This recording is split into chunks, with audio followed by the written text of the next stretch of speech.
Bismillahirrahmanirrahim. Assalamualaikum warahmatullahi wabarakatuh. Alhamdulillahilladzi hadana li hadza wa ma kunna linahtadiya laula an hadanallah.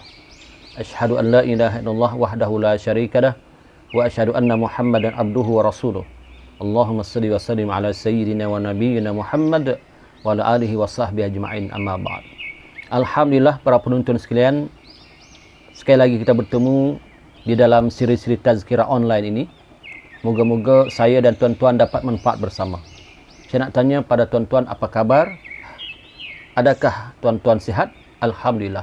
Moga-moga saya dan tuan-tuan terhindar daripada wabak penyakit yang berjangkit yang merisaukan seluruh penduduk di dunia ini. Iaitu penyakit yang berjangkit yang merisaukan seluruh penduduk dunia. Kita sedia maklum, iaitu COVID-19. Ya? Moga-moga saya dan tuan-tuan selamat dan terhindar daripada wabak ini. Amin, insyaAllah. Jadi tuan-tuan, apa yang saya nak ceritakan pada kali ini adalah sambungan daripada tazkirah yang lepas, iaitu dunia ini adalah tempat bercucuk tanam. Dunia ini adalah kebun akhirat. Ya? Dunia ini tempat kita bercucuk tanam, kebun akhirat. Yang akan menuai pada hari hisab kelak siapa? Yang akan menuai pada hari akhirat kelak siapa? Tentulah kita semua. Kita, saya tuan-tuan yang kita telah tanam, ya. Kita telah bercucuk tanam di dunia ini, maka kita akan dapat hasilnya di akhirat kelak. Iaitu pada hari itu semua manusia akan berhadapan dengan Tuhan Rabbul Alamin. Semua. Pada ketika itu semua makhluk akan berhadapan dengan Tuhan sekalian alam, Tuhan Rabbul Alamin. Malik Yaumiddin dalam surah Al-Fatihah. Malik Yaumiddin, Allah lah yang berkuasa ketika itu. Ya, Allah lah yang berkuasa ketika itu. Allah yang berkuasa. Malik Yaumiddin, di hari akhirat. Tiada siapa yang berkuasa, tuan-tuan. Jadi amalan-amalan kita ibarat kita bercucuk tanam di dunia ini. Amalan-amalan yang kita amalkan di dunia ini, tuan-tuan, amalan apa? Amalan ibadah yang baiklah. Seperti ibadah fardu ain. Seperti apa, tuan-tuan? Ibadah sembahyang ni fardu ain, amalan. Kemudian kita buat ibadah sunat. Seperti sembahyang sunat, ya, berpuasa sunat. Ini fadailul a'mal, tambahan, ya. Kemudian seperti kita bersedekah, ya. Kemudian seperti kita berbuat baik pada orang tua.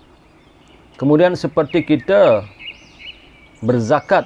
Kemudian seperti kita menunaikan haji dan umrah, dan semua amalan-amalan kebaikan yang kita lakukan di atas muka bumi ini, insya-Allah, tuan-tuan, di akhirat kelak akan kita tuai amalan itu. Sebab itu dikatakan dunia ini adalah kebun akhirat. Sebab itu dikatakan dunia ini tempat kita bercucuk tanam, kerana kita semua akan menuainya di akhirat. Bayangkan, tuan-tuan, ketika kita hidup di dunia ini, kita tidak ada tanaman-tanaman yang kita bawa ke akhirat. Maknanya ketika kita hidup di dunia ini, kita tidak ada amalan-amalan walau sedikit. Bayangkan, apakah yang akan kita tuai besok di akhirat? Apakah yang akan kita tuai besok di akhirat? Tidak ada, tuan-tuan. Coba kita pikirkan, kita renungkan sungguh-sungguh. Andai kata kita tidak adalah apapun amalan di dunia ini, ya, apakah yang akan kita tuai besok di akhirat? Subhanallah wa astaghfirullah. Contohlah umpamanya, ya. Ini sebagai peringatan, bukan untuk tuan-tuan sahaja, tapi untuk saya juga, ya. Contohlah, kita tidak pernah mengerjakan sembahyang. Subhanallah. Kita tidak pernah mengerjakan sembahyang 5 waktu yang diperintahkan Allah. Allah perintahkan kita sembahyang, ya. Tapi kita tidak pernah tunaikan. Bagaimana keadaan kita waktu itu? Maka kita akan kesusahan di akhirat. Manusia yang tidak ada apa yang dituainya di akhirat, maka dia akan kesusahan, dia akan menderita. Tapi pada siapakah ketika itu kita mengharapkan pertolongan? Pada siapa? Pada siapa, tuan-tuan? Melainkan kepada Allah Subhanahu wa taala. Dan kalaulah kita ketika di dunia kita pernah berselawat kepada Nabi Muhammad sallallahu alaihi wasallam, maka moga-moga Allah Subhanahu wa taala membantu kita dengan berkat syafaat Nabi Muhammad sallallahu alaihi wasallam. Berkat syafaat Nabi Muhammad sallallahu alaihi wasallam. Kerana Nabi pernah bersabda, orang yang paling dekat dengannya di akhirat kelak adalah orang yang paling banyak berselawat. Jadi tuan-tuan cuba bayangkan, kalau kita di dunia ini tidak ada apa-apa bekal yang kita bawa, ya, kita nak tuai apa besok di akhirat? Cuba kita bandingkan dengan dunia inilah. Contoh, kita ada sebidang tanah, yang mana tanah itu kita ada rumah, tempat tinggal dengan anak isteri kita. Kemudian di depan rumah kita ada tanah yang kosong, lebih kurang 5 ekar. Tapi kita biarkan sahaja tanah itu. Kita tidak bercucuk tanam, kita tak berkebun, ya kita biarkan saja. Kita mengharapkan apa yang ada, rugi kita tuan-tuan. Orang lain yang ada tanah, mereka berbakti kepada tanah. Mereka menghidupkan tanah itu dengan bercucuk tanam. Itulah umpamanya, ibaratnya perumpamaan di akhirat. Di dunia ini, kata ulama, adalah tempat kita bercucuk tanam. Bercucuk tanam maksudnya menambahkan amal banyak-banyak. Kerana dunia ini bersifat fana. Fana ni maknanya tidak kekal abadi. Apa bukti dunia ini tidak kekal, tuan-tuan? Buktinya, tuan-tuan, begini. Nenek moyang kita telah kembali. Pergi tak kembali. Ada sebahagian para penonton, ya, ibunya dah pergi tak kembali. Ada sebahagian para penonton, termasuk saya sendiri, ayahnya dah pergi tak kembali. Bukankah itu tandanya bahawa dunia ini tidak kekal abadi? Bukankah itu tandanya bahawa dunia ini bersifat fana, bersifat sementara? Wa mal hayatud dunya illa mata'ul ghurur. Tidaklah kehidupan dunia itu melainkan tipu daya semata-mata. Ya, maknanya orang yang merasakan bahawa dunia ini tempat tinggalnya selama-lamanya hingga dia lupa akhirat, bermakna ia telah ditipu oleh dunia.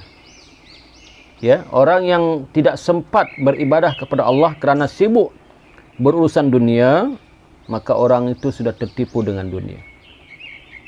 Melainkan dalam kesibukan-kesibukannya itu, dia sempat beribadah kepada Allah, dia sempat menunaikan segala perintah Allah, maka ini selamat. Ya, dijadikan dunia itu sebagai jambatan untuk akhirat, selamatlah tuan-tuan. Tapi mereka yang lupa langsung dengan akhirat, subhanallah. Coba kita pandang tuan-tuan, kiri kanan kita, depan belakang kita, rakan-rakan kita, jiran-jiran kita, ramai yang tidak sembahyang tuan-tuan. Ya, ramai yang tidak mengerjakan sembahyang. Ya, sama ada laki-laki ataupun perempuan. Kita sedih tuan-tuan, bagaimanakah keadaan mereka? Moga-moga kita doakan mereka, moga-moga dengan rahmat Allah, dengan kasih sayang Allah, Allah campakkan di hati mereka hidayah sebelum mereka pergi menutup mata. Moga-moga Allah campakkan di hati mereka hidayah sebelum mereka pergi menutup mata. Ya, tuan-tuan, kita yang dah faham ni alhamdulillah. Kita yang dah sedar ini alhamdulillah. Tapi ada lagi rakan-rakan kita yang tak sedar, yang tak faham di luar sana, maka tugas kita lah untuk menyampaikan. Balighu anni walau ayah, kata Rasulullah. Balighu anni walau ayah, sampaikanlah dariku walaupun seputung ayat.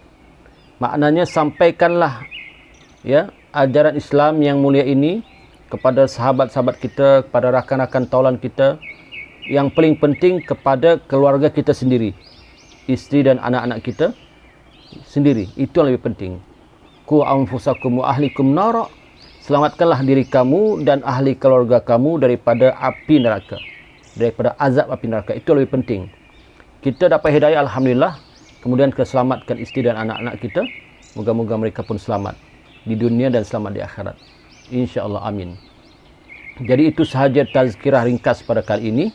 InsyaAllah kita bertemu di tazkirah yang akan datang. Banyak lagi kita nak ceritakan ni tentang alam akhirat ni, panjang tuan-tuan. Tapi untuk hari ini cukup, ya. Moga-moga kita dapat menempat bersama.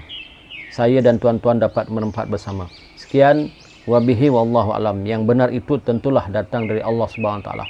Yang salah dan silap itu tentulah datang daripada kelemahan hawa nafsu saya sendiri. Saya mohon ampun dan maaf. Assalamualaikum warahmatullahi wabarakatuh.